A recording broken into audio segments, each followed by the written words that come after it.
Baby আমি হসপিটালে এসে আমার হাজবেন্ডের ডকুমেন্ট দিয়ে আমার ওর বেবি নষ্ট করছি।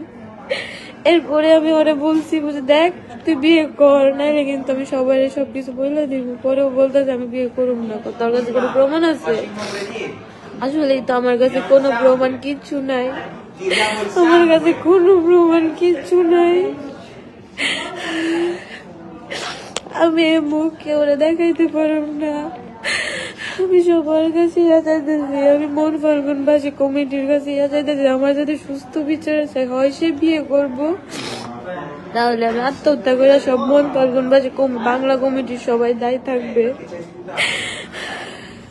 আমি পরে আমি ওর বাবারে সবাই ফোন দিছে, বলছি দেখ তোর ছেলে এইসব করছে। ওর বাবার একটাই দায়, ওর বাবা একটা কথাই বলছে আমার ছেলের ভাল লাগছে, আমার ছেলে গেছে, আমার ছেলের ভাল লাগবো না, আমার ছেলে যাইব ওই খারাপ। আমি বুঝি খারাপ, আমি খারাপ। আমি এখন কার কাছে যে মুখ দেখাবো, আমি এখন কার কাছে যে কি করবো? আমি আমি আমার হাজবেন্ডের কাছে থাকতে পারতেছি না, না আমি ঘুমাইতে পারতেছি না। আমার খাওয়া দাওয়া ঠিক আছে, আমি 2 মিনিটের লেগা আমার মাথার থেকে এগুলা সরাইতে পারি না। আমি কি করব? আমার সরলতার সুযোগ নিয়ে আমার সংসারের এত বড় সুযোগ নিয়ে আমার সংসার স্বামী সব শেষ করছে। এখন যদি আমি এটার বিচার না পাই, আমি এই লাইভে এসে আত্মহত্যা করব, আত্মহত্যা কইরা সবাই দায়ী থাকবে এটার জন্য।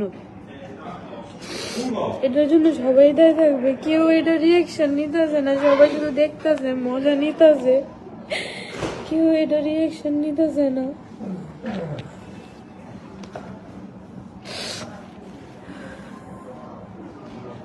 সে ঠিকই বুক ফুলায় হাঁটতেছে,